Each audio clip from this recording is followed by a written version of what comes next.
So in this video, we're going to be looking at focal lengths and what that means when it comes to choosing a lens. So let's get into it. Hi guys, Mandy here from the Photographer Blog, bringing you photography tips to help you take better photos. And if you're not subscribed already, then I would ask you to consider subscribing to the channel so you never miss another video. As I said, today we're going to be looking at focal lengths and what that means when it comes to your camera lens. And I'm going to be doing quite a few of these little short bite-sized videos because it can get quite technical. There can be quite a lot of numbers and information to give to you, and I don't want to give you all at once. I'd rather put it in little bite-sized chunks instead. So today we're going to be looking at focal length on your lens, and basically that means how either wide you're going to go on your lens or how telephoto you're going to go on your lens. So for instance, I've got a zoom here. It's an 18 to 55mm zoom, and what that means is at the wide end I can go 18mm, or if I zoom into the telephoto end I can only go to 55. So the other lens, well the lens that I'm shooting this video on, is an 18 to 135. So that means I'm 18mm at the wide end and I'm 135mm at the telephoto end.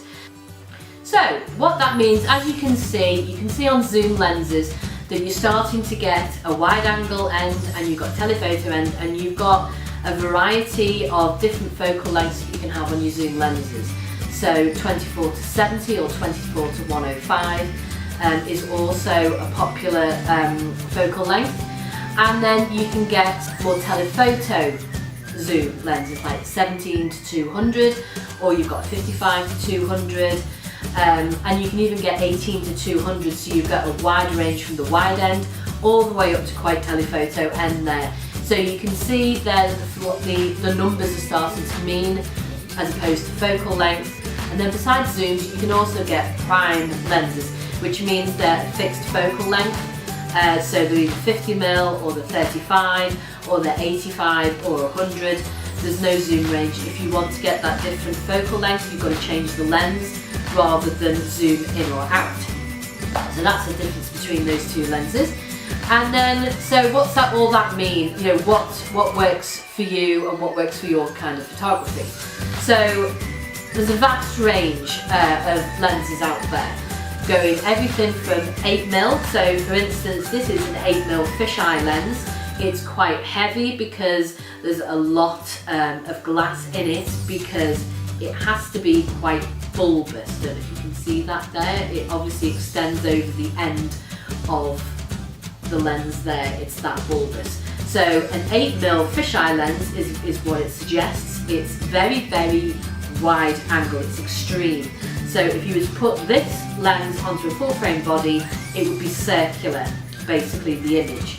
If you put it onto a crop sensor, APS-C sensor body like this, then it's nearly a circle. It's not quite. It tends to have the top and the bottom slightly chopped off.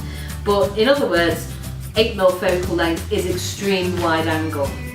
If you're wanting to do some really wide angle landscape photography, then you can get 10 to 18mm lenses, you can get 12 to 24mm lenses.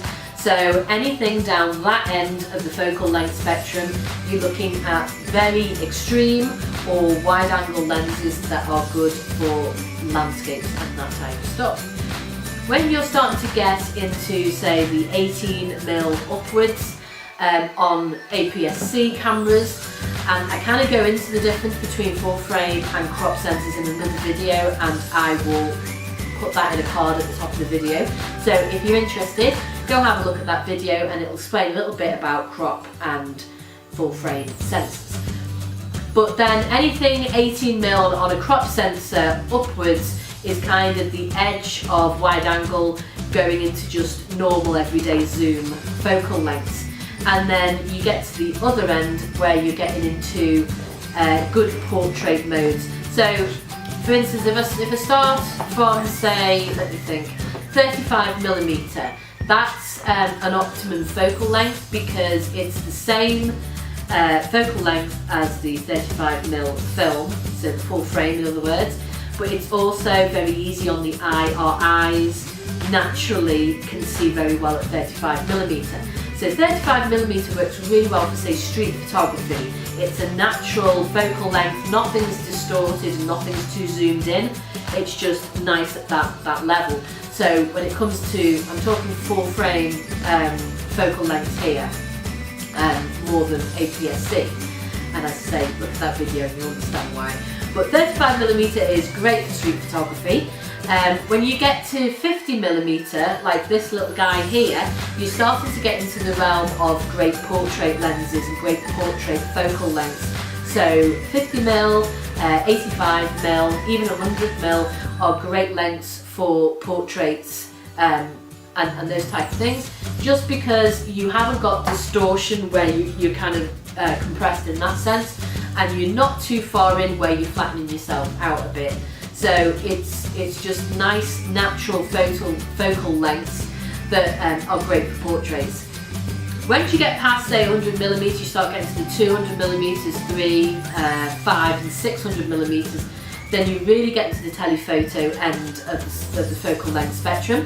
And that's obviously great for if you're wanting to do, you can do telephoto landscape photography where you're totally zooming in on just one precise part of the landscape, so you're looking at the detail of it. That can be a really nice type of photography. And then obviously things where you're limited on how close you can get to your subject. So sports photography, if you're doing football games, soccer games, motor racing, stuff like that, where you've got to be behind the fence and you can't get any closer. Having those longer focal lengths is obviously a necessity. And then obviously wildlife, when you obviously can't get right up to the wildlife, you're trying to shoot birds, and not shoot birds, but take photos of birds, should I say, then obviously those long focal lengths are great for getting you zoomed in and filling the frame with the bird. So that gives you a sense of the full range of focal length that's available to basically DSLR cameras or mirrorless cameras, anything that's got an interchangeable lens.